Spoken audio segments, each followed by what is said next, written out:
रघुपति अति गजे गति रतिपति करूं बलिहार रे रसना श्री जानकी जीवन सदा मध्यमणि रत्नमय हार रे रसना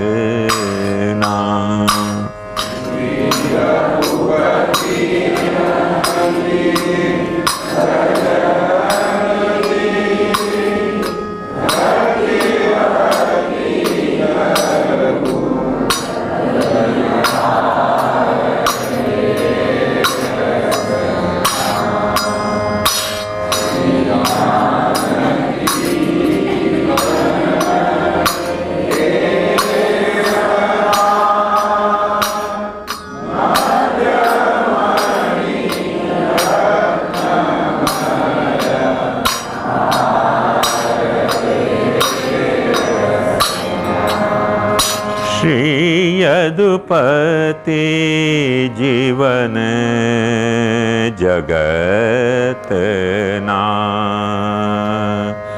सदा मन प्रसन्न उल्लास रे रसना नाथ ते श्री महारानी तना मुख माधुरी विलास रे रसना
श्याम जी सींचे सदा जीवन सकल ब्रह्मांड रे रसना नाथ ते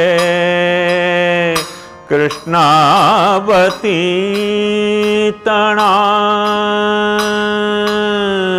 लीला नित्य अखंड रे रसना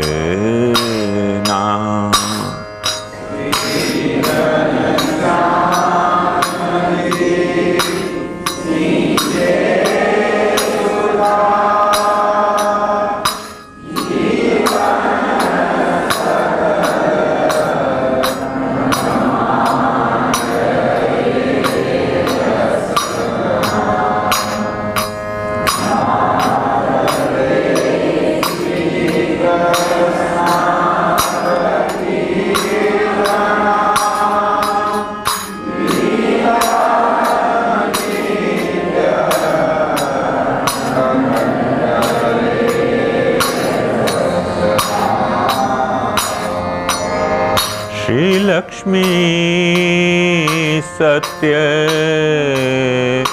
भामा बेहु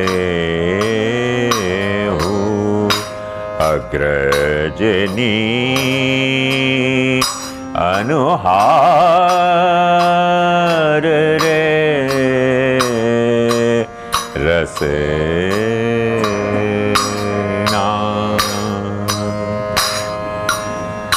श्री नवनीत प्रिया जी ने रीझव्या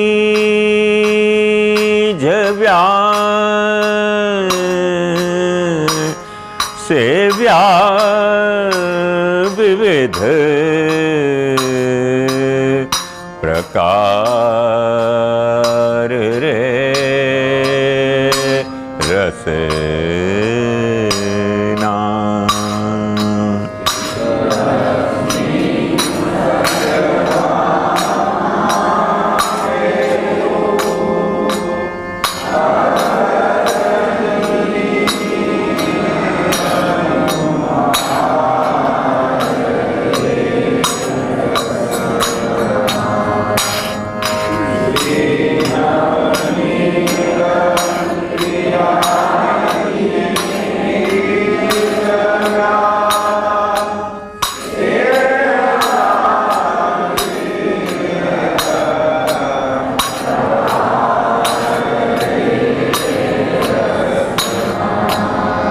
शोभा यमुना कमला देव का जने सात बांधव सो भाग्य रे रसना। एहुना चरण स्मरण करी श्री विठ्ठल पद रज रति माग्य रे रसना।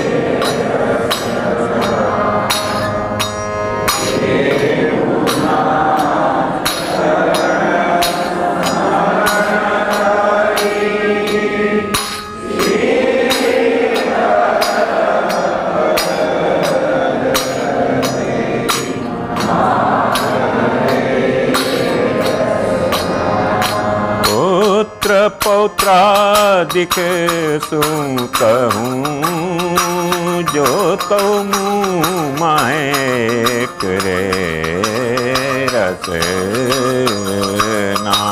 श्री विठ्ठल कल्प द्रुम फल्यो तनी शाखा प्रसरी अनेक रे रसना।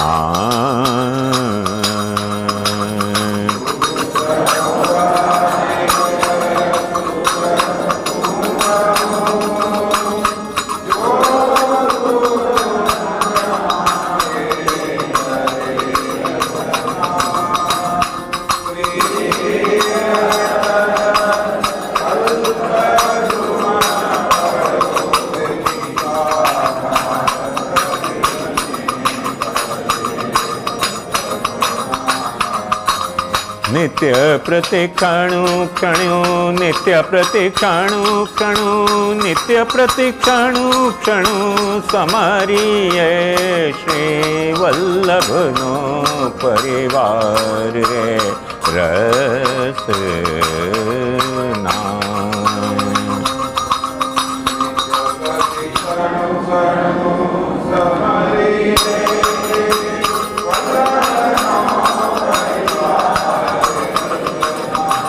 श्री पुरुषोत्तम प्रकटिया जगत करेवा उद्धार रे रसना।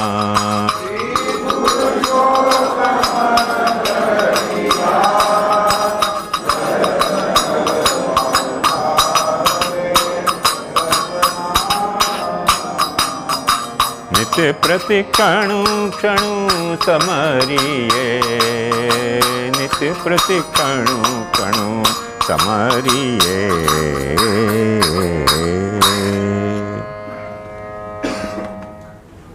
अलग है ना रंग भोपाली से। सुर भोपाली के ही है, पर भोपाली को स्वरूप नहीं है यहाँ में, ये अलग तरीका से गाया जाए।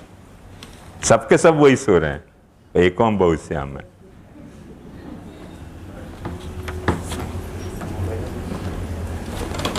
દરેક વૈષ્ણવને વિનંતી પોતાના મોબાઈલ ફરીથી ચેક કરી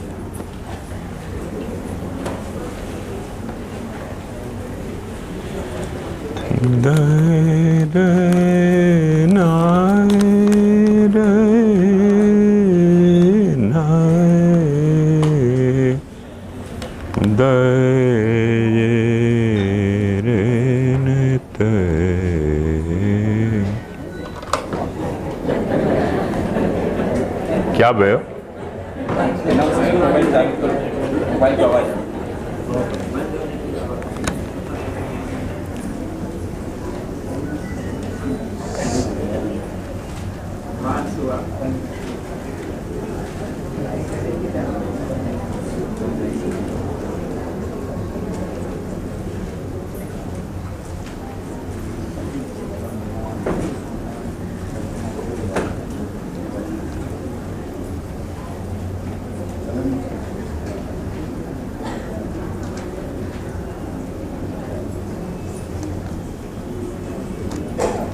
ये कौन को प्रश्न है?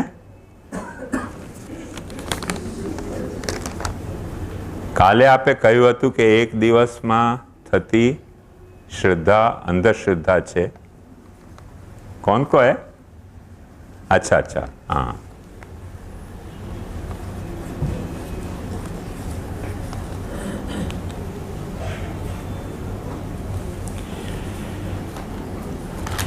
सबसे पहले तो अच्छे प्रश्न की बधाई तो को, और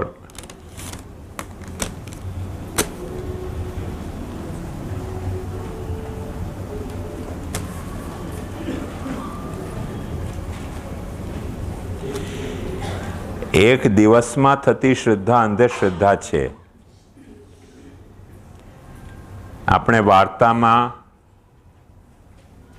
10% क्यों 100% जो न चाहिए तो ना, हाँ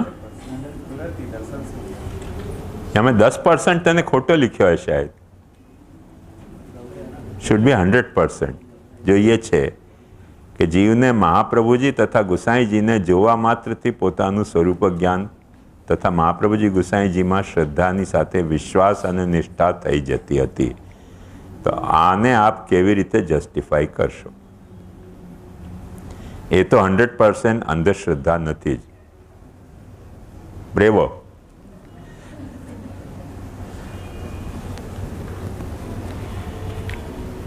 देखो ध्यान से समझो बात को।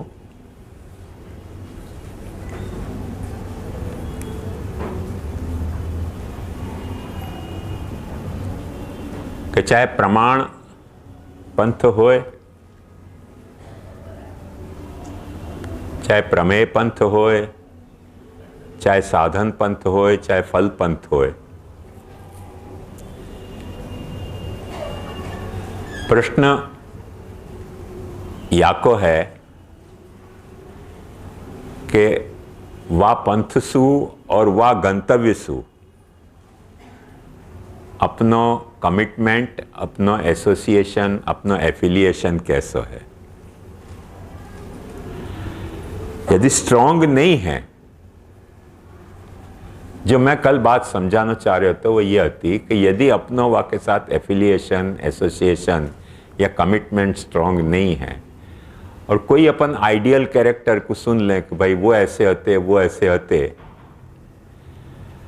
वाकई अपन ये सोचें कि अपने में भी, क्योंकि वो हर मनुष्य के भीतर एक हीरो वर्शिप की टेंडेंसी रही भई है बाय डिफॉल्ट, सोशल एनिमल होने के कारण।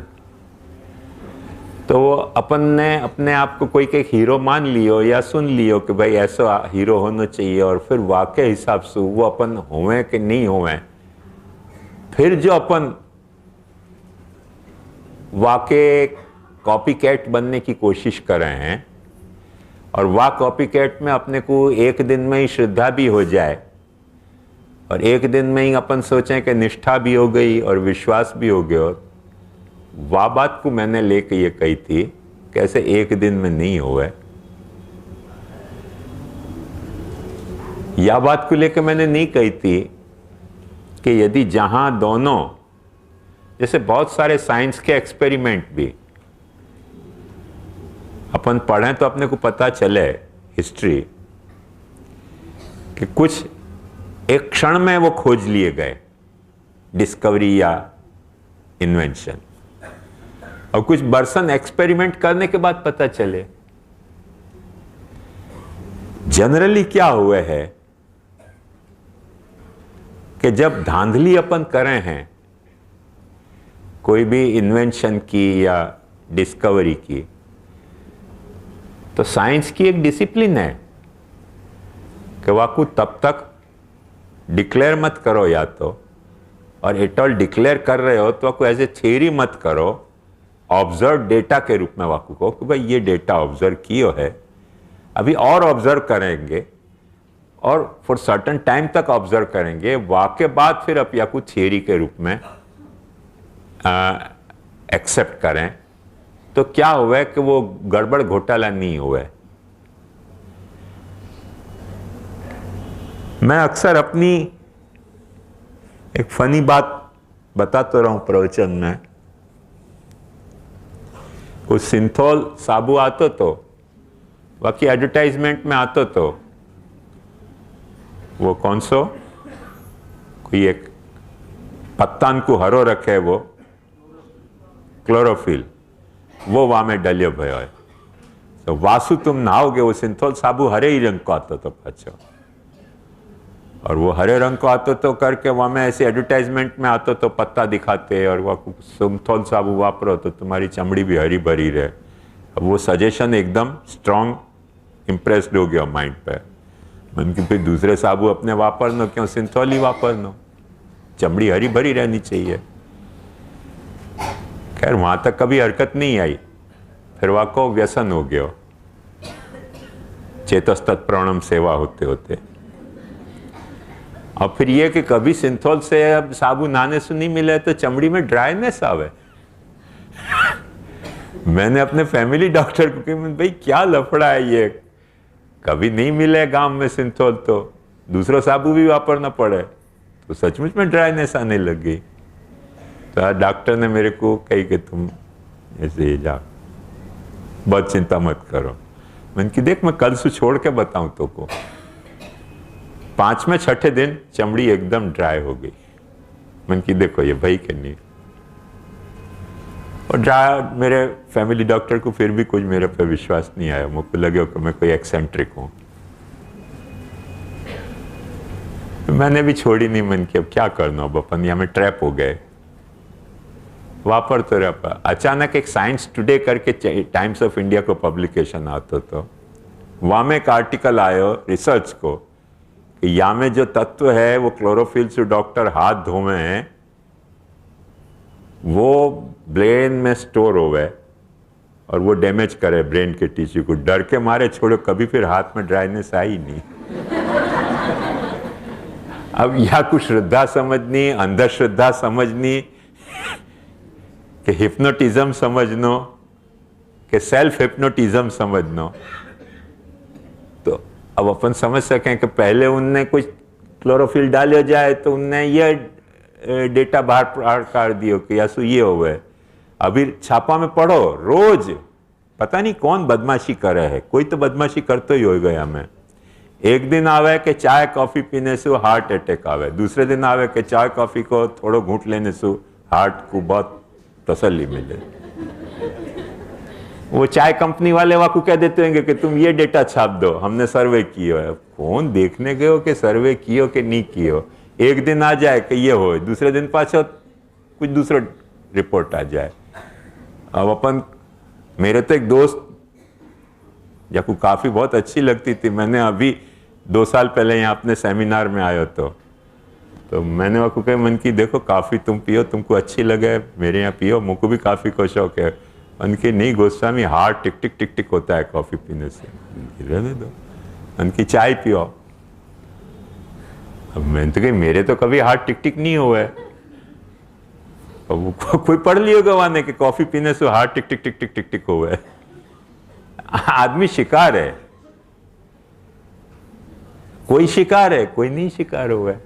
ये सारी बात कैसी है कि अपन ने जो इंप्रेशन गैदर कर रहे हैं, वह गैदर किए भय इंप्रेशन की अपने ऊपर इन्फ्लुएंस कितनी है। यदि थोड़ी धीरज से अपन गैदर करें तो वाकई अंधश्रद्धा में कल्मिनेट होने के चांसेस कम हो। और धांधल में करें तो नॉर्मली अंधश्रद्धा में कल्मिनेट होने के चांसेस बहुत बेटर हुए हैं। मुख्य ये बात है। या में अपन मैथमेटिकल रूल लागू नहीं कर सकें, क्योंकि जितनी भी ह्यूमैनिटी के साइंस हैं उनको एक सिद्धांत है कि वो पहले तो वो ऐसे मानते थे, पुरानी सब पुस्तकें देखोगे टेक्स्ट बुक तो ऐसा मिलेगा कि ह्यूमैनिटी के जितने ह्यूमैनिटेरियन साइंस हैं उन सब में जो है वो लॉज जो हैं वो अप्रोक्सीमेट लॉ हैं, वो मैकेनिकल लॉ नहीं है। और ये बेसिक डिफरेंस माने जाता तो फिजिकल साइंस और केमिकल साइंस, और इनमें यूँ लोग साइंटिस्ट लोग सोचते थे कि वो मैकेनिकल लॉज के थ्रू गवर्न हो रहे हैं कोई न कोई। और जितने ह्यूमैनिटेरियन साइंस हैं जैसे साइकोलॉजी है, सोशियोलॉजी है, इकोनॉमिक्स है, वहाँ में कुछ न कुछ फ्लक्चुएशन, कुछ न कुछ रूल को एक्सेप्शन, कुछ न कुछ गड़बड़ होती रहे। ये आखो वाको एक स्वरूप माने जाता। तो अब वो ऐसे हो गया कि फिजिक्स में भी वही तरह के लफड़ा निकले जा तरह के लफड़ा ह्यूमैनिटेरियन साइंस में है। और बहुत सारे लोग ह्यूमैनिटेरियन साइंस को या तरह से डील करें एज इफ के जैसे कोई फिजिक्स को या केमिस्ट्री को या मैथमेटिक्स को साइंस हो। उनकी श्रद्धा माने, मेरे कहने का मतलब है कि कोई भी रिपोर्ट या आजकल डेटा सर्वे आ जाए ह्यूमैनिटेरियन साइंस के, तो वह को लोग ऐसे ही तरह से एक्सेप्ट करते होंगे। कोई अपनी खोपड़ी वापरते नहीं, बस छापा पढ़ें और मान लें कि हाँ भाई सर्वे रिपोर्ट आ गई और ऐसा हो गया। तो क्या धुआं हो रहा है? अच्छा अच्छा, अपने यहाँ तो नहीं है ना कचरा। तो या अर्थ में मैंने बात समझानी चाहिए थी कि उतनो हर बात को जल्दी नहीं करनो। वाको एक सीधो सो उदाहरण यदि समझना हो तो मैं ऐसे कह सकूं कि जा चीज को अपन झटपट सेकें ना, वो झटपट सेकी भाई वस्तु झटपट खराब हो जाए, और जाकू बहुत ज्यादा सेकें वो थोड़ी धीरे खराब होवे, जल्दी खराब नहीं होवे। तुरंत तल के तुरंत निकाली भाई वस्तु में तुरंत पानी आ जाएगा, और डीप फ्राई करोगे तो हमें तुरंत पानी नहीं आएगा, वो थोड़ी कड़क रहेगी। ये श्रीनाथ जी की जो मठड़ी हैं खूब तली जाए तो 2-4 महीना भी चले उनमें हरकत नहीं आवे। वाको मूल कारण क्या, जितना डीप फ्राई करो उतना में से वाटरी एलिमेंट इवोपरेट हो जाए, और वाटरी एलिमेंट इवोपरेट हो जाए करके वाकी लास्टिंग वैल्यू बढ़ जाती है। पुराने जमाने में यही लिए बहुत बहुत कड़क सेक के बाटी को स्टोर रखते किलान में, गढ़न में। तो वो गढ़न में स्टोर जमा रहे तो कि अचानक भी कोई आके किला को घेरा डाले, और घेरा डाल के समझो 6 महीना भी अपन को घेरा डाले तो नई रसोई खत्म हो जाए अपने पास, तो वो स्टोर्ड की भाई बाटी खाई जा सकती थी, इतनी वाकू सेकते थे। तो ये सब तरीका है, ज्यादा सेकोगे तो वो ज्यादा चलेगी, कम सेकोगे जैसे रोटी के बजाय थपड़ी या गांठिया ज्यादा चले कि नहीं चले? क्यों ज्यादा चले? क्योंकि वो ज्यादा सेक्यो है, ज्यादा तल्यो है। वो सिद्धांत यही है। तो ऐसे ही अपनी बुद्धि को भी जा बात को स्वीकारने में अपन ने ज्यादा तली, ज्यादा सेकी, तो बाकी थोड़ी लास्टिंग वैल्यू ज्यादा हो गई, और थोड़ी फटाफट सेकी और करी तो फटाफट उतारी और फटाफट वो सड़ जाए, फटाफट ढीली पड़ जाए। मैंने पापड़ भी सेको ना जल्दी तो तुरंत ढीलो पड़ जाए पापड़, और अच्छो सेक्यो हो, तल्यो भयो हो तो थोड़ा चले पापड़। तो सिद्धांत वो मैं समझाना चाह रहा हूं। मैं वह तरीके का मैथमेटिकल रूल की बात नहीं कर रहा हूं कि एक दिन में श्रद्धा भई तो अंधश्रद्धा है और 10 बरस में भई, क्योंकि वाकई अपन कोई टाइम लिमिट तो बांध नहीं सके ना कि कितने साल में वो श्रद्धा होगी तो वो अंधश्रद्धा नहीं होगी, ऐसे तो अपन बांध नहीं सकें। ये सवाल मैथमेटिकल या फिजिकल साइंस को, मैकेनिकल साइंस को नहीं होके ह्यूमैनिटेरियन साइंस की है, जहाँ में हर वक्त वह तरीके के फ्लक्चुएशन परसेंटेज के रहते ही हों।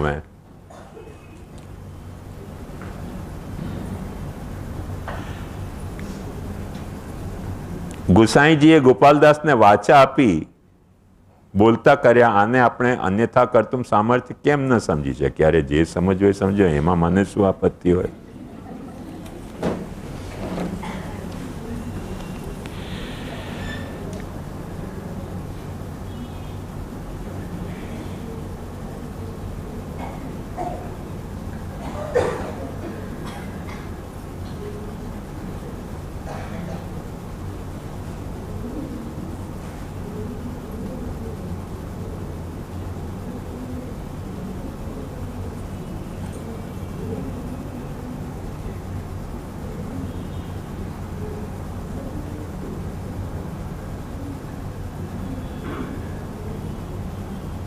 क्या है, जरा समझ नहीं आ रही।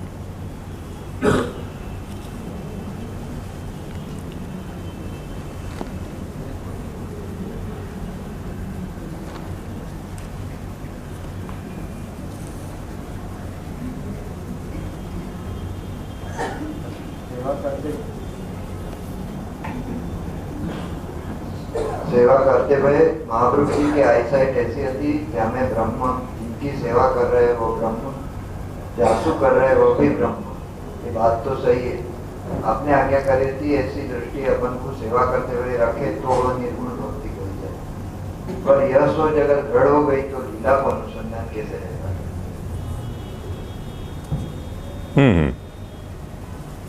नहीं, देखो ध्यान से समझो।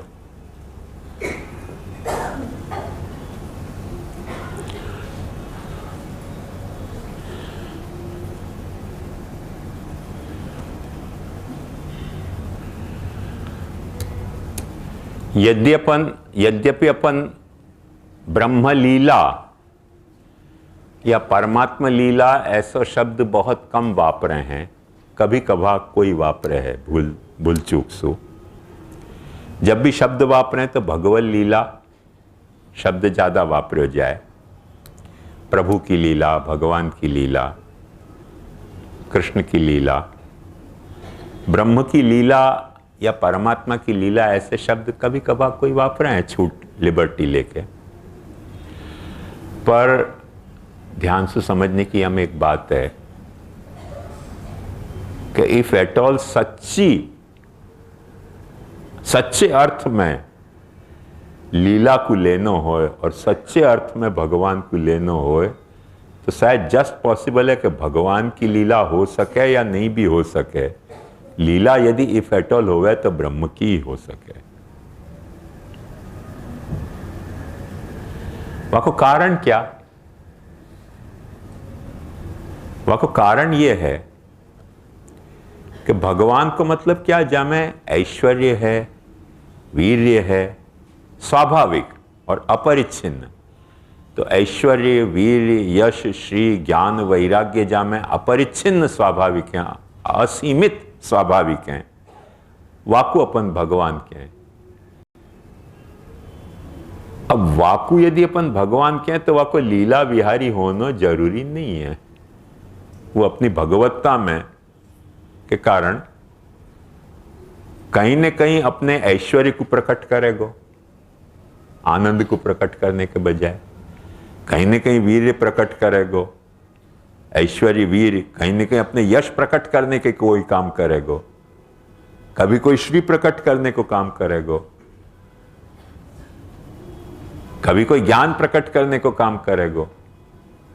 तो जरूरी थोड़ी है कि वह स्थिति में भगवान जो काम कर रहे हो वो लीला ही होए, क्योंकि लीला की परिभाषा में अपन ने एक बात खास देखी थी कि आनंद को उच्छलन जो है वो लीला है। तो भगवान के ये ऐश्वर्य वीर यश श्री ज्ञान वैराग्य अपरिसीमित और स्वाभाविक जो गुण हैं भगवान होने के, उनमें से कोई एक गुण के कारण वो कोई काम कर रहे हो है तो कोई लीला होना जरूरी नहीं है, क्योंकि जरूरी नहीं है कि इनमें आनंद ही प्रकट हो तो होए। महाप्रभु जी ने या लिए एक सिस्टम समझाई है और वो ये समझाई है कि जहां आनंद अपरिमित है वहां ऐश्वर्य भी अपरिमित है, ज्ञान भी अपरिमित है, वीर्य भी अपरिमित है, यश श्री वैराग्य ये सब अपरिमित हैं और स्वाभाविक हैं। जहां स्वाभाविक ज्ञान नहीं है वहां भी ऐश्वर्य वीर यश श्री ज्ञान वैराग्य नहीं होंगे ऐसी बात नहीं है। और थोड़ा थोड़ा ऐश्वर्य वीर यश श्री ज्ञान वैराग्य अपन सब में है। कोई विषय को अपने को ज्ञान है, बहुत सारे विषय के अज्ञान होने के बजाय हर व्यक्ति कोई ना कोई विषय को एक्सपर्ट हो गए, हर व्यक्ति में कोई ना कोई वीर्य भी हो गए, वाकु का वीर्य माने सामर्थ्य, तो सामर्थ्य भी हो गए, हर व्यक्ति को कोई यश भी हो गए। ये पब्लिसिटी के एजेंटन को सौंप दो काम तो वो पूरा यश करवा दें। आजकल तो एजेंसी खुल गई है, तुम्हारा यश हो कि नहीं खाली पेमेंट करो तो तुम्हारा यश करवा दें, सब जगह पब्लिसिटी के बोर्ड लगा दें, तुम्हारा यश हो जाए तो ऐश्वर्य वीर यश भी हो जाए। और श्री के तो आजकल इतने फेशियल बने हैं कि कोई में श्री नहीं हो तो गोरी काली की गोरी हो जाए, भौची भी नाक हो तो उनको भी ठीक कर दें प्लास्टिक सर्जरी करके, तो श्री भी सब में आ सके। ऐसी कोई थोड़ी बात है कि श्री नहीं आ सकती हो, फेशियल करा के सब में श्री आ जाए। ऐसे लोशन भी आ रहे हैं कि जो श्री आ जाए, तो श्री भी आ सके। ज्ञान भी जो है वो भी अपन एक अच्छो से अपने पास लैपटॉप रखें कि जहाँ में वर्ल्ड की इंफॉर्मेशन रखी हुए तो टिप ऑफ द फिंगर जो ज्ञान चाहिए वो अपने को मिले। वो बड़े बड़े ऋषि मुनि को नहीं मिलते हो इतना अपने को मिल सके, कौन कहीं नहीं मिल सके ज्ञान। और वैराग्य तो ये सब अपन कंप्यूटर के सामने बैठे तो आ ही जाए, क्योंकि जो कंप्यूटर के सामने बैठे उनको कोई दुनिया से बात करने की फुर्सत ही नहीं रह जाए।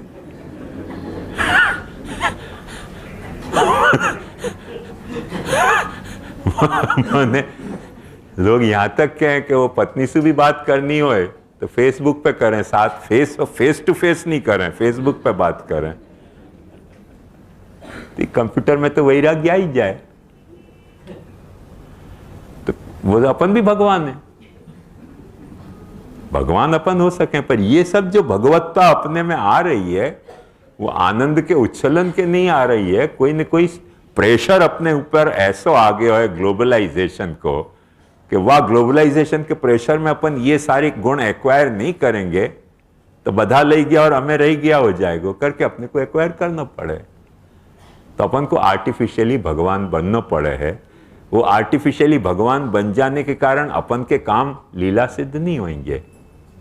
अपन लीला नहीं कर सके ऐसी बात नहीं है। ध्यान से समझो कि जो काम अपन अपने आनंद के उच्छलन से कर रहे हैं वो काम अपन भी लीला के रूप में कर रहे हैं, पर जो काम या तरीके के कैलकुलेशन से कर रहे हैं उन कामन में अपनो लीला भाव प्रकट होने के बजाय कोई तो ऐश्वर्य वीर यश श्री ज्ञान वैराग्य को भाव प्रकट हो रहा है। या सु समझ में आवे कि भगवत लीला शब्द यद्यपि वापरो जाए है, पर सचमुच में इफ एट ऑल यदि अलीलात्मक कोई होए ना होने के चांसेस हो कोई के ज्यादा, तो भगवान के सबसे ज्यादा है, ब्रह्म को कोई चांस ही नहीं है। वहां को कारण क्या? क्योंकि ब्रह्म के सामने कोई है नहीं, ब्रह्म को कोई सुरति है नहीं, ब्रह्म को जो कुछ करना है वो आत्मरति को एक्सप्रेशन में करना है। तो इफ एट ऑल कोई लीला करे है तो ब्रह्म ही कर सके सचमुच में। पर पाछी ये बात तकलीफ है कि निर्गुणनो निर्देश अटपटो रसना शी पेरे कहिए, रूप वर्ण वपु एक पदार्थ एको त्या न लइए। तो वह ब्रह्म की स्तुति भी गानी तो कहां बैठ के गानी, वह ब्रह्म की स्तुति गानी तो कहां बैठ के गानी और कैसे गानी? करके ब्रह्म के साथ इंटरेक्ट करने में अपनी कुछ लिमिटेशन है। तो वो ब्रह्म को जो डेवलपमेंट है परमात्मा और भगवान तरीके, और भगवान के बाद फिर वह को और ज्यादा पर्सनल कोई डीटी तरीके, वह डेवलपमेंट के साथ अपन इंटरेक्ट कर सकें, क्योंकि अपन भी ब्रह्म के वही हैं, अपन भी वह ब्रह्म के वही डेवलपमेंट हैं कि वो जो इम्पर्सनल ब्रह्म है वाक्य अपन एक पर्सनल डेवलप भय हैं, अपन भी वाक्य पर्सन डेवलप भय हैं। तो अपन वाह तरीके को पर्सन अपने को मिले तो वाह के साथ अपन इंटरेक्ट कर सकें, और वैसा पर्सन नहीं मिले तो इंटरेक्शन अपने लिए भी डिफिकल्ट हो जाए। जैसे एक बात ध्यान समझो कि अपन सब जाने या बात को कि अपनी देश जो है वो देश की भारत माता है, भारत माता से बात कहां करोगे?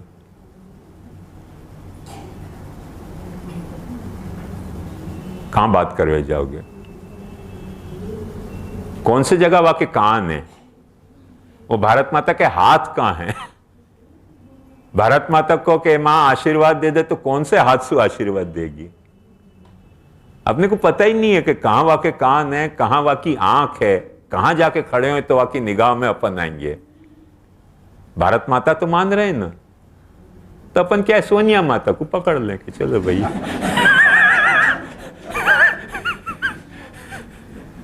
मां मुझे अपने गोदी में बैठा लो कि आज मेरा कोई नहीं। तो कोई पर्सन को ढूंढे ना आदमी। भारत माता खोजने का जानी, प्रॉब्लम यह है। बात समझ में आई ना? हर वक्त पर्सन जो है वो पर्सन के साथ इंटरेक्ट कर सके, इम्पर्सन के साथ इंटरेक्ट करेगो तो करेगो कैसे? और वह इम्पर्सन के साथ इंटरेक्ट करने के लिए अपने भीतर वह तरीके की पूरी कल्चर डेवलप होनी चाहिए कि अपन जो भी कुछ काम कर रहे हैं, एक्टिविटी कर रहे हैं, सोच रहे हैं, समझ रहे हैं, बोल रहे हैं, वो कोई इम्पर्सनल लेवल पे करें। वो बहुत कल्टीवेशन की जरूरत है, ऐसे ही नहीं हो जाएगा। बहुत मुश्किल से वो सिद्धि प्राप्त हो गए। अपन यूं कहें कि चिमटी बजाए और सिद्ध हो जाए, समझ जाए अपन या बात को।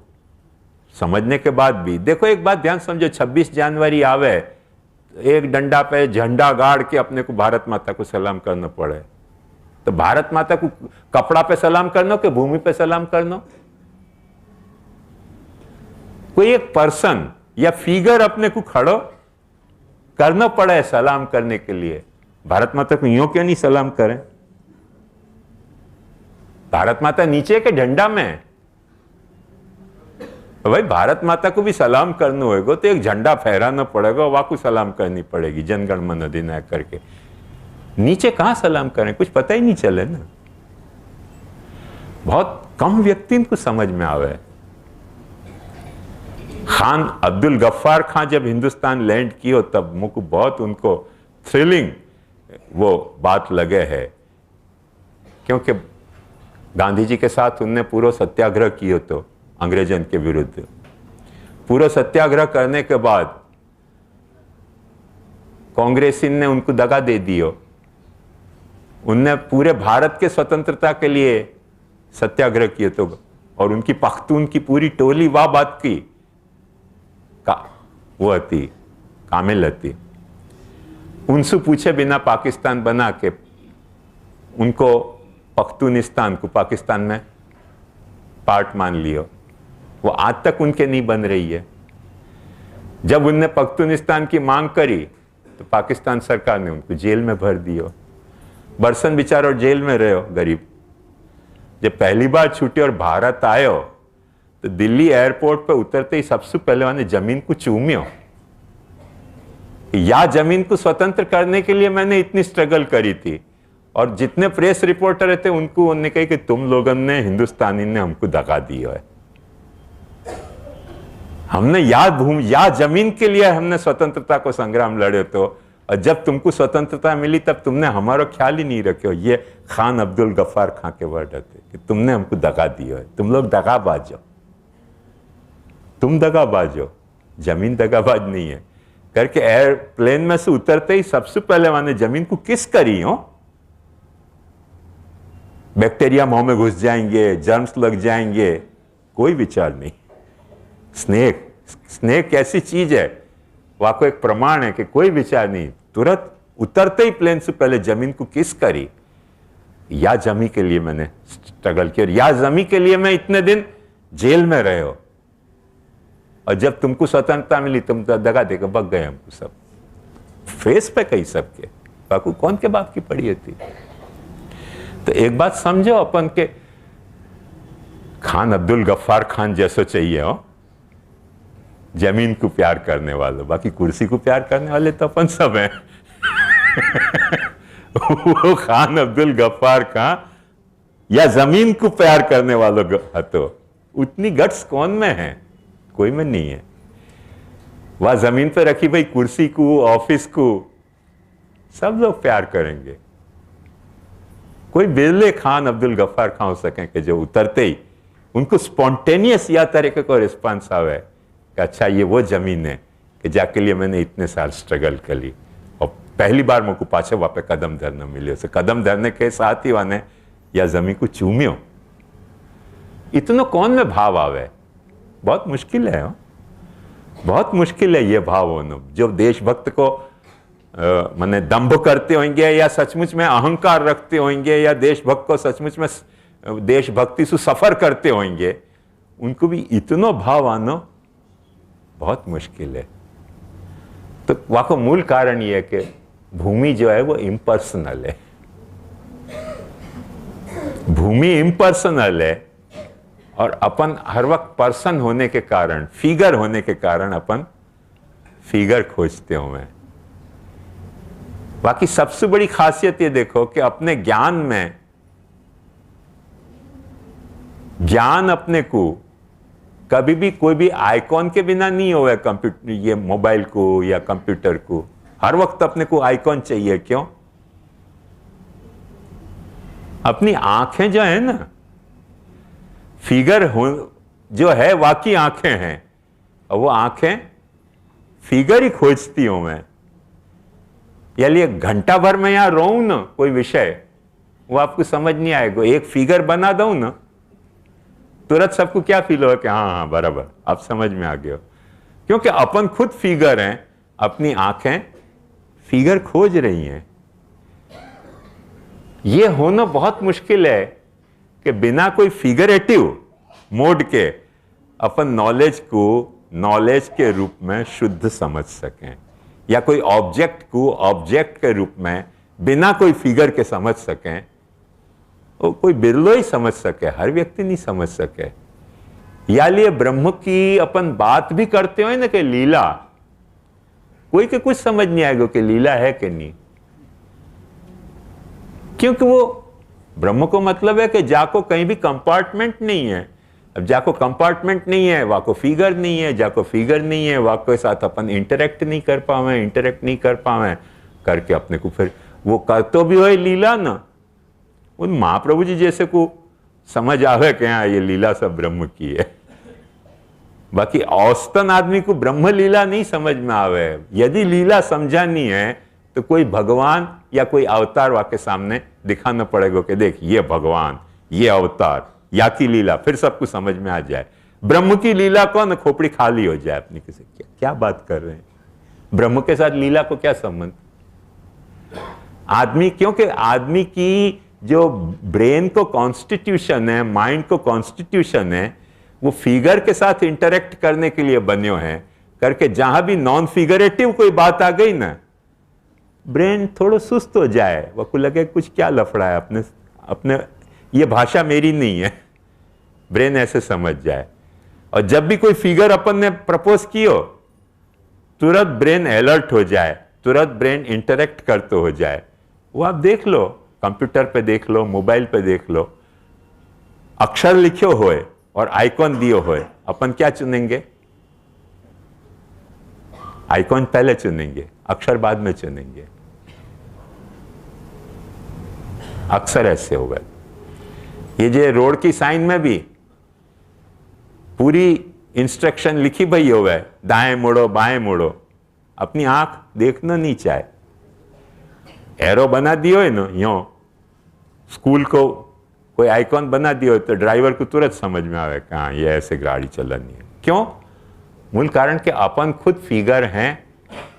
जैसे कौवा को कौवा की भाषा समझ में आवे, कोयल बिचारी कितना भी कुहू कुहू करे वो कौवा को समझ नहीं आवे, ऐसे अपन फिगर हैं करके अपने को फिगर ही समझ में आवे, कुछ भी नॉन फिगरेटिव मूड में आयो नहीं, और अपनी खोपड़ी जो है वो काम करती थोड़ी सी, बंद नहीं तो सुस्त तो हो ही जाए। डे टू डे एक्सपीरियंस किया आप આપ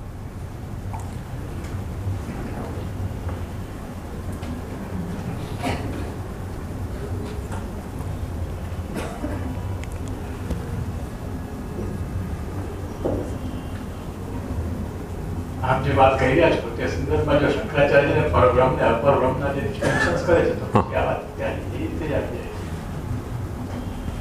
એટલે શંકરાચાર્ય તેથી છે કે આ તો પરબ્રહ્મ તો મૂળ છે એ અપરબ્રહ્મ તો એક આપણે ડિસ્ટિંક્શન અથવા આપણે એને અન્ડરસ્ટેન્ડ કરી શકીએ એટલા માટે બસ ત્યાં જ ભેદ આવી જાય છે કે શંકરાચાર્ય મતમાં ફિગર જે છે એ માયાએ ઊભો કરેલો છે, બ્રહ્મના નેચરથી નથી ઊભો થયો. મહાપ્રભુજી કહે છે કે ભગવાનની તો વાત જવા દો, આપણે માયાના નેચરથી ઊભા નથી થયા, ભગવાનના સંકલ્પથી ઊભા થયા છે. ત્યાં જઈને વાત બદલાઈ ગઈ ને. શંકરાચાર્યના મતે ભગવાનનો પણ જે રૂપ છે ને એ માયિક છે, અને મહાપ્રભુજીના મતે આપણો એ રૂપ માયિક નથી. ભગવાનની તો વાત જવા દો. અને જ્યારે શંકરાચાર્યજીએ એમ કહ્યું કે કૃષ્ણનો રૂપ માયિક છે, મધુસૂદન એમ કે છે કે પરાકૃત નમદબંધમ પરમ બ્રહ્મ નરાકૃતિમ સૌંદર્ય સાર સર્વસ્વમ વંદે નંદાત્મજમ પ્રમાણતોપી નિર્ણિતમ કૃષ્ણ મહાત્મ્ય મદભુતમ ન શક્નુવંતી એ સોડુમ તે મૂઢા નિરંગતા. પરાકૃત નમદબંધમ, જેણે બધા જ બંધોને ફગાવી દીધા છે. પરમ બ્રહ્મ નરાકૃતિમ, કયો પરબ્રહ્મ? મહાપ્રભુજીની વાત કહી રહ્યા છે. પરમ બ્રહ્મ નરાકૃતિમ સૌંદર્ય સાર સર્વસ્વમ, જે કંઈ વર્લ્ડની બ્યુટી હશે એ કન્સોલિડેટેડ ત્યાં ભેગી થઈ છે. વંદે નંદાત્મજમ મહ, એ નંદાત્મજને હું વંદન કરું છું. પછી કહે છે પ્રમાણતોપી નિર્ણિતમ, આ કૃષ્ણનો આ સ્વરૂપ બધા જ પ્રમાણોથી ડિસાઇડેડ છે. કૃષ્ણ મહાત્મ્ય મદભુતમ ન શકનુવંતી એ સોડુમ, જેમને સાંખી ન શકતા હોય તે મૂઢા નિરંગતા, એ મૂઢા બધા નરકમાં જવાનો છે. હવે એમને બધા જ પૂછી રહ્યા છે કે ભાઈ કોને ગાળો આપી રહ્યા છો? તમારા ગુરુજીને? એ તો ગાળો આપીને સરકી ગયા ત્યાંથી. અને આજ સુધી શાંકરવાલાઓ છાજિયા કૂટે છે કે આવી રીતે કહેવાય. શંકરાચાર્ય ઉપર કહી રહ્યા છે કે આ માયા છે, મિથ્યા છે. ગાળ કોને આપી ગયા ખબર જ નથી પડી, તો લોચો થઈ જાય છે. અને આજ સુધી એક વાત હિસ્ટોરિકલ ફેક્ટ છે, હિસ્ટોરિકલ ફેક્ટ છે કે મધુસૂદન સરસ્વતી જેવો ટેરિબલ એડવોકેટ શંકરાચાર્યનો કોઈ નથી થયો, કોઈ નથી થયો. જબરદસ્ત એડવોકેટ. એટલે એને પોતાના જમાનામાં કોઈ પણ એવી આર્ગ્યુમેન્ટ નહોતી અગેન્સ્ટ ધી શંકરાચાર્ય કે જેને જવાબ ના આપ્યો હોય. વીણીને બધી જ આર્ગ્યુમેન્ટના જવાબ એને આપી દીધા છે. એના પછીથી કોઈ આર્ગ્યુમેન્ટ એને અગેન્સ્ટ કર્યો, એને જવાબ ના આપ્યો હોય તો એનો ગુનો નથી બિચારાનો. બાકી એના ટાઈમ સુધીમાં જેટલી આર્ગ્યુમેન્ટ હતી બધા આર્ગ્યુમેન્ટને એને જવાબ આપ્યો છે. કોઈ ઇન્સાઇક્લોપીડિયા છે. કોઈ પણ કાંઈક બોલ્યો ને શાંકર મતને વિરુદ્ધ, ધૂમ ધડાક બધી જ આર્ગ્યુમેન્ટનો જવાબ આપી દે છે.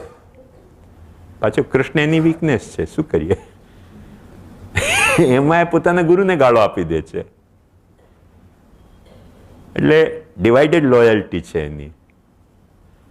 અને બધા જ વૈષ્ણવો છાજિયા કૂટે છે એના નામના. પણ વાત સમજો કે આપણા ગુસાઈજી એ મધુસૂદનના શિષ્ય,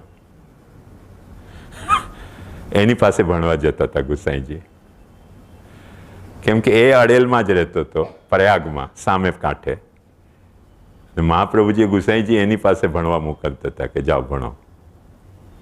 કેમ કે મહાપ્રભુજીને કોન્ફિડન્સ હતો કે ભલે અદ્વૈતી છે પણ કૃષ્ણથી વિમુખ નહીં કરે. મહાપ્રભુજીને એની વીકનેસ ખબર હતી કે આ મારા પુત્રને કૃષ્ણથી વિમુખ નહીં કરે તો ભલે અદ્વૈતી હોય ને જા ભણવા. એની પાસે મોકલાવ્યો. એનું કારણ આપણે સમજી શકીએ છીએ કે મહાપ્રભુજીની વીકનેસ કેવી હશે કૃષ્ણ. નહીં તો પાછા જેમ મધુસૂદન સરસ્વતી ગાળો આપી રહ્યા છે એમ મહાપ્રભુજી કે ગુસાઈજી એ બંને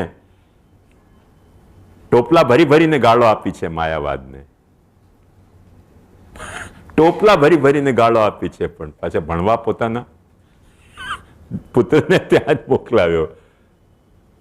ઓનલી ઓન ધ બેસિસ કે ભલે જે કાંઈ ભણાવશે પણ કૃષ્ણથી વિમુખે નહીં કરે મારા પુત્રને.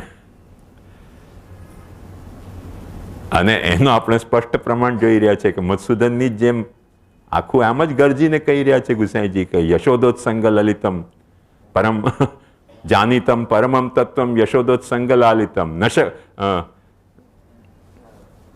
જાનિતમ પરમમ તત્વમ યશોદોત્સંગ લાલિતમ તદન્યદિતિ યે પ્રાહુ આસુરાંસ્તા ન હો. બધા એ બધાને આસુર માનો. આટલી બધી ગાળો આપવાની હોય. મહાપ્રભુજી પણ કહે છે કે અતશિવશ્ચ વિષ્ણુશ્ચ જગતો હિતકારકો. આવી ગાળો આપવાની હોય. મધુસૂદનનો શુરાતન છે ગુસાઈજીમાં પણ, મહાપ્રભુજીની માફક. એક બાજુ પિતાનો, એક બાજુ ગુરુનો ભાંડો ગાળ. મધુસૂદન પણ ગાલી ગલોચ બહુ મજેદાર કરે છે. માધવને કૂતરાઓ કહે છે કે કૂતરાઓ ભસી રહ્યા છે બધા. આટલો મોટો વિદ્વાન કૂતરા કે આપણને થોડીક અરુચિ જાગે. પણ હવે શું કરે, વિદ્વાન પણ છે ને ગુસ્સો એને આવે છે. વિદ્વાન છે ને ગુસ્સો આવે છે કે છે નહીં ઋતુ મનુરોવતી ગ્રામ સિંહસે. કૂતરા ભસતા હોય તેથી સિંહ સામે ગરજવાનું ન હોય એટલે એમને ભસવા દો, હું નથી ગરજતો. આવી વાત કહેવાની હોય. મીડિયામાં પ્રકટ થાય તો બધા ફેસબુક ઉપર કેટલી ટ્વિટર આવી જાય કે આવી રીતે ગાળો બોલે. પણ હવે શું કરે, એને ગુસ્સો આવે છે તો બોલે છે ગાળો. એટલે આપણે સમજી શકીએ કે વાત નોખી છે મહાપ્રભુજીની, એ જ વાત નથી. મહાપ્રભુજીના સિદ્ધાંતની બ્યુટી જે છે કે એમના ફિલોસોફિકલ ફ્રેમવર્કમાં ઘણી બધી ફિલોસોફીને કોઈક ને કોઈક કમ્પાર્ટમેન્ટ પ્રોવાઈડ કરવામાં આવ્યો છે. અને આ ફેસેટ એવો છે મહાપ્રભુજીના ફિલોસોફીમાં કે જ્યાં શાંકર મતને પણ એક કમ્પાર્ટમેન્ટ આપવામાં આપ્યો છે વિથ ડ્યુ લિમિટેશન. એનો કોઈ અનડ્યુ એડવાન્ટેજ લઈ નથી શકતો, એની મહાપ્રભુજીએ પૂરેપૂરી કાળજી રાખી છે. અને મહાપ્રભુજી ભાષ્યમાં ચોખ્ખું એ જ વાત કહે છે. અને ક્વાઇટ ઇન્ટરેસ્ટિંગ અને કોમન સેન્સની આર્ગ્યુમેન્ટ છે. મહાપ્રભુજી કહે છે કે આ જગતની ઉત્પત્તિ સ્થિતિ લય કો, ત્યાં ઉત્પત્તિ સ્થિતિ લયની મુક્તિની વાત ચાલી રહી છે, કોન્ટેક્સ્ટ છે. તો એમાં મહાપ્રભુજી કહે છે કે આ જગતની ઉત્પત્તિ સ્થિતિ લય મુક્તિની જે પ્રોસિજર છે એને એક્સપ્લેન કરવામાં કોઈક ને કોઈક વિરુદ્ધ ધર્માશ્રયની તત્વની લાવ્યા વિના આપણે બધું એક્સપ્લેન નથી કરી શકતા. પછી પૂછે છે કે તે વિરુદ્ધ ધર્માશ્રય તત્વ કોણ? ત્યાં પછી કહે છે કેચિદ એવમ આહુ માયા. મહાપ્રભુજી ત્યાં કાઉન્ટર સવાલ પૂછે છે કે ઓલ રાઈટ, તમે માયા કહો છો, બ્રહ્મ નથી માનતા, માયા એટલે શું? એટલે પોતે જ એનો શાંકરમતથી જવાબ આપે છે કે માયા એટલે અજ્ઞાન. મહાપ્રભુજી પૂછે કે વારું, સમજી ગયા કે આ વિરુદ્ધ ધર્માશ્રયતા જે છે અજ્ઞાનનો પ્રોડક્ટ છે. અન્ડરસ્ટુડ. નાઉ મને એ વાત બતાવો કે અજ્ઞાન જ્ઞાનની ભીતર છે કે જ્ઞાનની બહાર છે? જ્ઞાનની બહાર હોય તો અદ્વૈત ખંડિત થઈ ગયો તમારો, અને જ્ઞાનની ભીતર હોય તો it has to be part of the understanding. So you are trapped. એટલી ફેન્ટાસ્ટિક આર્ગ્યુમેન્ટ આપી છે કે એ અજ્ઞાન જો જ્ઞાનના ભીતર હોય તો પાર્ટ ઓફ અન્ડરસ્ટેન્ડિંગ છે. અને એના માટે મહાપ્રભુજી એક બહુ સુંદર વાત કહે છે કે જ્યારે પણ તમને ક્યાંય પણ કોન્સન્ટ્રેટ કરવો હોય તો ઘણી બધી વસ્તુઓ તમને અજ્ઞાન વિના વોલેન્ટરી અજ્ઞાન તમારે ઊભો કરવો પડશે as a part of understanding. Otherwise you cannot concentrate. What do you mean by concentration? Forget all others and concentrate on one point. તો બધાના અજ્ઞાનના કોસ્ટ ઉપર તમે એકને જ્યારે જ્ઞાનનો કન્ટિન્યુઅસ કન્સ્ટન્ટ વિષય બનાવો તેનું નામ કોન્સન્ટ્રેશન કહેવાય. કોન્સન્ટ્રેશન. તમારા આખી અન્ડરસ્ટેન્ડિંગની ફેકલ્ટીને કોઈક ઠેકાણે એવી રીતે સેન્ટ્રલાઇઝ કરી દો કે એ પોઈન્ટમાંથી એ બહાર નીકળી નહીં શકે. કોન એટલે એના ફ્રેમમાં એ ટ્રેપ થઈ જાય, તેનું નામ કોન્સન્ટ્રેશન. હવે એ જો કોન્સન્ટ્રેશન હોય તો તમને કેટલી બધી વસ્તુનું અજ્ઞાન કેળવવું પડશે. અને બ્રહ્મ તમને સમાધિ વિના મળશે? Without concentrating upon the nature of Brahman can you realise Brahman? So to understand Brahman you have to invoke ignorance of all other factors. મહાપ્રભુજીની ફેન્ટાસ્ટિક આર્ગ્યુમેન્ટ છે કે જો તમને બ્રહ્મ સમજવો હોય તો તમને અજ્ઞાનને આમંત્રણ આપવો જ પડશે, ઇન્વાઇટ કરવો જ પડશે. કે દરેક વાતને ભૂલીને તમને દરેક વાતનું જે જ્ઞાન તમને છે એનો ત્યાગ કરીને તમને એક બ્રહ્મ ઉપર ધ્યાન કેળવવો પડશે. એમાં એક બ્રહ્મને જાણવા માટે તમે કેટલા વિષયોનો અજ્ઞાનને પેમ્પર કર્યો? કેટલા વિષયોના અજ્ઞાનને તમે પેમ્પર કર્યો? એટલે વાત તો સાફ થઈ ગઈ ને કે બ્રહ્મ હોય કે બ્રહ્મનું જ્ઞાન હોય, અજ્ઞાન એનો પાર્ટ જો ન થતો હોય તો બ્રહ્મને જાણી નથી શકાતું. પછી ખોટા દોડડાયા કેમ બનો છો તમે? મહાપ્રભુજી એમ કહે છે કે અજ્ઞાનથી અવિરુદ્ધ ધર્માશ્રય પ્રકટ થયા છે. કેમ કબૂલ નથી કરતા કે એના જ્ઞાનમાંથી વિરુદ્ધ ધર્માશ્રય પ્રકટ થયા છે? કોન્ટ્રાડિક્શન છે વર્લ્ડમાં, there is no doubt about it. So many contradictions are there which we cannot understand. એ વાત સાચી છે, પણ એ અજ્ઞાનનો પ્રોડક્ટ છે કે જ્ઞાનનો પ્રોડક્ટ છે? તાળફળ એક જ સવાલ પૂછે છે મહાપ્રભુજી કે અજ્ઞાન જે છે તે જ્ઞાનના ભીતર છે કે જ્ઞાનની બહાર છે? જો જ્ઞાનની બહાર હોય તો જ્ઞાનનો અદ્વૈત ખતમ, અને જ્ઞાનની ભીતર હોય તો એનો પાર્ટ છે. એની કોઈક મેકેનિઝમ છે, એની કોઈ કોન્સ્ટિટ્યુશન છે કે જે કોન્સ્ટિટ્યુશનના કારણે જ્ઞાન જે છે તે અજ્ઞાનને પણ પોતાનો એઝ એન ઇન્સ્ટ્રુમેન્ટ વાપરી રહ્યો છે. હવે એ જ્યારે આવી રીતે કરતો હોય પછી આપણને પ્રોબ્લેમ ક્યાં આવી? એટલે આ કહેવાથી મહાપ્રભુજીનો મત માયાવાદ સાથે ભળી નથી જતો. આવ્યું ને ખ્યાલમાં? ખુશી થઈ મને. સારો સવાલ કર્યો તમે.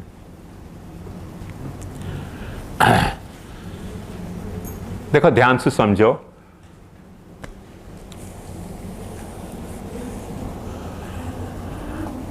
ईशानु कथा, निरोध और मुक्ति, ये अपने 3 आख्यान या 3 स्कंद, इन 3 स्कंदन को प्रकरण क्या है वो मैंने आपको कल बताया कि ज्योतिष प्रकरण है. ज्योतिष को मैंने एक सरल अर्थ आपको ये बताया कि प्रमाण जा तरीके को अपने को प्रमेय को ज्ञान हो रहे है, वो अपन जानने की जा वक्त तक एक्टिविटी कर रहे हैं पहलो चैप्टर, पहलो प्रकरण प्रमेय को है। वो मैंने कल आपको समझाने की कोशिश करी कि प्रमेय जा बखत प्रकट हो रहे हो फुल फ्लेज अपने लेवल पे, वह बखत प्रमाण प्रकट हो ही नहीं रहे है।